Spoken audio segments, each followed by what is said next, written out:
Hello friends, नमस्कार। स्वागत है आपका हमारे चैनल पर। आज के वीडियो में हम डिस्कस करेंगे important GK questions with answers जो आने वाले सभी रेलवे एग्जाम और अन्य एग्जाम के लिए काफी हेल्पफुल है। चलिए शुरुआत करते हैं। पहला क्वेश्चन है, विच scheme provides accidental insurance cover of ₹2 lakh? कौन सी योजना 2 लाख का दुर्घटना बीमा कवर देती है? ये चार ऑप्शन है और इसका सही उत्तर है बी, प्रधानमंत्री सुरक्षा बीमा योजना। इसका उद्देश्य दुर्घटना में मृत्यु या विकलांगता की स्थिति में परिवार को वित्तीय सुरक्षा प्रदान करना है। अगला क्वेश्चन है, who is the current governor of reserve bank of India? भारतीय रिजर्व बैंक के वर्तमान गवर्नर कौन है? चार ऑप्शन है और इसका सही उत्तर है डी, संजय मल्होत्रा। उन्होंने 11 दिसंबर 2024 को पदभार ग्रहण किया और वे आरबीआई के 26वें गवर्नर हैं। अगला क्वेश्चन है, which Indian sports person won the Rajiv Gandhi Khel Ratna award? 2024 का राजीव गांधी खेल रत्न किस खिलाड़ी को मिला है? ये चार ऑप्शन है और इसका सही उत्तर है ए, गुकेश। राजीव गांधी खेल रत्न अवार्ड का ऑफिशियली इसका रीनेम किया गया है मेजर ध्यानचंद खेल रत्न अवार्ड करके 2021 में, और 2024 के लिए चार लोगों को मिला है। गुकेश जी शतरंज के लिए, Manu Bhaker shooting, Harmanpreet Singh hockey, Praveen Kumar para athletics. तो ये चार लोगों को मिला है, लेकिन ऑप्शन में जो है उसके हिसाब से आप उसको टिक करिएगा। अगला क्वेश्चन है, which Indian actress one best actress at cans 2024 में? सर्वश्रेष्ठ अभिनेत्री का पुरस्कार किस भारतीय अभिनेत्री को मिला है? ये चार ऑप्शन है और इसका सही उत्तर है अनुसुईया सेनगुप्ता को इस अवार्ड से नवाजा। अगला क्वेश्चन है, विश्व व्यापार संगठन का मुख्यालय कहां पर है? ये चार ऑप्शन है और इसका सही उत्तर है सी, जेनेवा। पहले गैट करके बोलते थे उसको, उसका नाम बदल करके WTO 1995 में रखा है। सदस्य देशों के लिए व्यापार बाधाओं को कम करने और बातचीत करने के लिए एक मंच प्रदान करना है इसका उद्देश्य है। अगला क्वेश्चन है, which global observance was declared by the UN of for 2025 to highlight advances in emerging technology? संयुक्त राष्ट्र ने 2025 में उभरती तकनीकों के लिए कौन सा वैश्विक वर्ष घोषित किया है? और ये चार ऑप्शन है और इसका सही उत्तर है C, international year of quantum science and technology.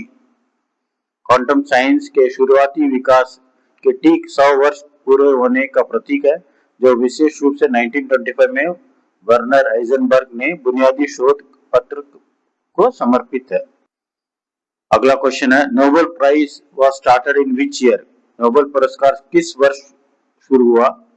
चार ऑप्शन है और उसका सही उत्तर है स्वीडिश केमिस्ट और डायनामाइट के आविष्कारक अल्फ्रेड नोबेल की वसीयत द्वारा 1895 में स्थापित हुआ। ये 1901 में पहली बार दिए गए और ये काफी फिजिक्स, केमिस्ट्री, मेडिसिन, लिटरेचर ये इसमें देते थे। इकोनॉमिक्स 1968 में जोड़ा गया। अगला क्वेश्चन है, who wrote the communist manifesto? The communist manifesto के लेखक कौन है? चार आंसर्स है इसमें और उसका सही उत्तर है कम्युनिस्ट घोषणा पत्र। मूल रूप से कम्युनिस्ट पार्टी का घोषणा पत्र विश्व इतिहास के सबसे प्रभावशाली राजनीतिक दस्तावेजों में से एक है। इसे जर्मन दार्शनिकों कार्ल मार्क्स और फ्रेडरिक एंजल्स द्वारा लिखा गया था। अगला क्वेश्चन है, which global organization launch the climate risk? Global climate risk index 2025। Global climate risk index किस वैश्विक संगठन ने जारी किया? और इसका सही उत्तर है ए, जर्मन वॉच। जर्मन स्थित एक गैर लाभकारी पर्यावरण और विकास संगठन है, जर्मन वॉच द्वारा लॉन्च किया गया। अगला क्वेश्चन है, which mountain pass connects Kashmir with Ladakh? Kashmir को लद्दाख से जोड़ने वाले पर्वतीय दर्रा कौन सा है? चार ऑप्शन है और इसका सही उत्तर भी जोजिला। कश्मीर घाटी को लद्दाख से जोड़ने वाले दर्रा के नाम जोजिला दर्रा है। यह नेशनल हाईवे 1 पर स्थित है और इसकी ऊंचाई लगभग 3528 मीटर है। यह श्रीनगर और लेह के बीच एक महत्वपूर्ण। दोस्तों, अगर आप एग्जाम्स की तैयारी कर रहे हैं तो चैनल को जरूर सब्सक्राइब करें, लाइक करें, शेयर। अगला क्वेश्चन है, which type of irrigation is most water efficient? सबसे जल कुशल सिंचाई प्रणाली कौन सी है? चार ऑप्शन दिए गए हैं और इसका सही उत्तर है सी, ड्रिप इरिगेशन। ड्रिप सिंचाई, इसमें वॉल, पाइप और एमिटर के नेटवर्क का उपयोग किया जाता है ताकि पानी को धीरे धीरे पौधों की जड़ों के पास या तो मिट्टी की सतह पर या सीधे जड़ क्षेत्र में पहुंचाया जा सके। इससे पानी की जो बर्बादी है 90% तक कम करती है। अगला क्वेश्चन है, which language flourished during Chola rule?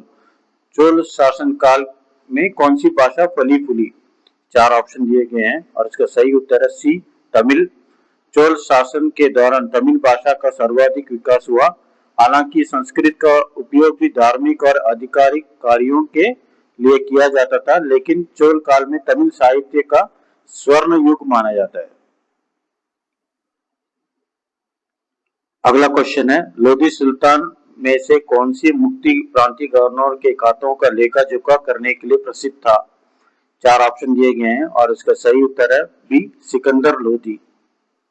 अगला क्वेश्चन है, so Konark sun temple was built by? Konark सूर्य मंदिर किसने बनवाया? चार ऑप्शन दिए गए हैं और इसका सही उत्तर बी, नरसिम्हा महादेवा वन। ओडिशा के तटीय शहर कोणार्क में स्थित कोणार्क सूर्य मंदिर भारत के सबसे शानदार वास्तुशिल्प चमत्कारों में से एक है और 1984 में यूनेस्को के विश्व धरोहर स्थल भी है। इसका निर्माण 13वीं शताब्दी में लगभग गंग राजवंश के राजा नरसिम्हदेव प्रथम ने करवाया था। अगला क्वेश्चन है, who introduced the system of dyarchy? द्वैध शासन प्रणाली किसने शुरू की थी?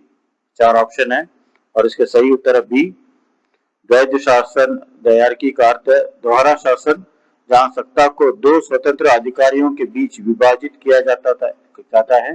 भारतीय इतिहास में यह विशेष रूप से भारत सरकार अधिनियम 1919 मॉन्टगू केल्मसफोर्ड सुधार के तहत अंग्रेजों ने द्वारा शुरू की गई प्रशासनिक प्रणाली को संदर्भित करता है। अगला क्वेश्चन है, who expanded the Maratha empire the most? Maratha साम्राज्य का सर्वाधिक विस्तार किसने किया था? इनमें से कौन सा राजा ने सर्वाधिक विस्तार किया था? ये इसका सही उत्तर है सी, बाजीराव वन। मराठा साम्राज्य को सर्वाधिक विस्तार देने का श्रेय पेशवा बाजीराव प्रथम को दिया जाता है। हालांकि छत्रपति शिवाजी महाराज ने साम्राज्य की नींव रखी थी, लेकिन बाजीराव प्रथम के नेतृत्व में यह अखिल भारतीय साम्राज्य में बदल गया। अगला क्वेश्चन है, which dynasty ruled Vijayanagara after Sangama dynasty? Sangam वंश के बाद विजयनगर पर किस वंश का शासन हुआ? ये चार ऑप्शन है और इसका सही उत्तर है ए, सलुवा डायनेस्टी। विजयनगर साम्राज्य पर संगम राजवंश के तुरंत बाद शासन करने वाला राजवंश सलुवा राजवंश था। लगभग 1485 से 1505 ईस्वी तक अपेक्षाकृत कम समय के लिए शासन किया। अगला क्वेश्चन है, which schedule of constitution deals with the division of powers? कौन सा अनुसूची शक्तियों के विभाजन से संबंधित है? ये शेड्यूल पूछे हैं, ये चार ऑप्शन दिए गए हैं और इसका सही उत्तर है शेड्यूल ए, 7th शेड्यूल। भारतीय संविधान की 7वीं अनुसूची केंद्र और राज्य सरकारों के बीच शक्तियों और कार्यों के आवंटन को निर्देशित करती है। यह इन शक्तियों को तीन अलग अलग सूचियों में विभाजित करती है, यूनियन लिस्ट, स्टेट लिस्ट और कंकरेंट लिस्ट। अगला क्वेश्चन है, the 10th schedule of constitution is related? 10वीं अनुसूची किससे संबंधित है? ये चार ऑप्शन है और इसका सही उत्तर है ए, एंटी डिफेक्शन लॉ। भारतीय संविधान की 10वीं अनुसूची, जिसे लोकप्रिय रूप से दल बदल विरोधी कानून के रूप में जाना जाता है, राजनीतिक लाभ के लिए निर्वाचित सदस्यों द्वारा पार्टी बदलने के कारण होने वाली राजनीतिक अस्थिरता को रोकने के लिए जोड़ी गई थी। अगला क्वेश्चन है, who is the legal adviser to the government of India? भारत सरकार का कानूनी सलाहकार कौन होता है? चार ऑप्शन दिए गए हैं और इसका सही उत्तर है बी, अटॉर्नी जनरल। भारत के महान न्यायवादी अटॉर्नी जनरल देश के सर्वोच्च विधि अधिकारी और भारत सरकार के मुख्य कानूनी सलाहकार होते हैं।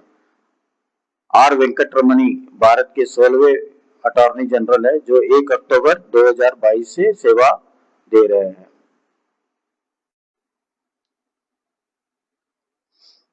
अगला क्वेश्चन है human heart has how many chambers? मानव हृदय में कितने कक्ष होते हैं? ये 4 ऑप्शन दिए गए हैं, उसका सही उत्तर है सी 4। मानव हृदय में 4 कक्ष होते हैं। ये कक्ष शरीर के चारों ओर रक्त को कुशलता पूर्वक पंप करने के लिए मिलकर काम करते हैं। दाया आलिंद, बाया आलिंद, दाया निलय, बाया निलय।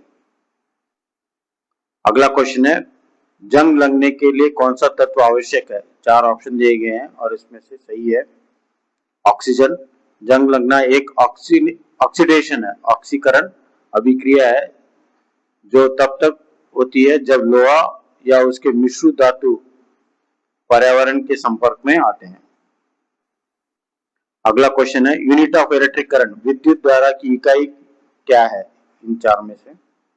और सही उत्तर है बी एम्पियर। विद्युत धारा इलेक्ट्रिक करंट की ऐसी इकाई एम्पियर है। इसका नाम फ्रांसीसी भौतिकी वैज्ञानिक आंद्रे मैरी एम्पियर के नाम पर रखा गया है। अगला क्वेश्चन है which device converts AC to DC? AC to DC में बदलने वाला यंत्र कौन सा है? ये 4 दिए हैं ट्रांसफार्मर, रेक्टिफायर, जनरेटर, मोटर।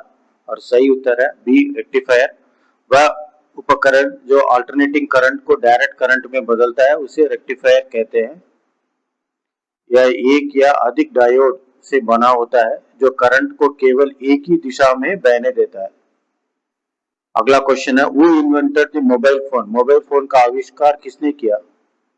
ये 4 ऑप्शन है और इसका सही उत्तर है बी मार्टिन कूपर। पहला hand held cellular mobile phone बनाने का श्रेय मोटोरोला के एक अमेरिकी इंजीनियर मार्टिन कूपर को दिया जाता है। अगला क्वेश्चन है bunker is associated with? Bunker शब्द किस खेल में प्रयोग होता है? ये 4 ऑप्शन है गोल्फ, फुटबॉल, हॉकी, क्रिकेट। और इसका सही उत्तर है ए गोल्फ।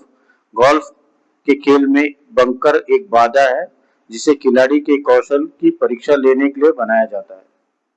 अगला क्वेश्चन है which Indian woman cricketer is known as the lady Tendulkar? Lady Tendulkar के नाम से कौन सी भारतीय महिला क्रिकेटर जानी जाती है?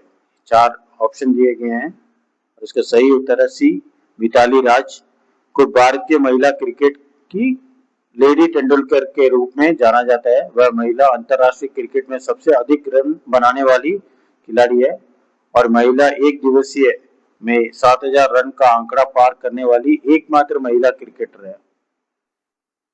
अगला क्वेश्चन है पिन स्टैंड्स फॉर? पिन का पूर्ण रूप क्या है? और इसका सही उत्तर है ए पर्सनल आइडेंटिफिकेशन नंबर।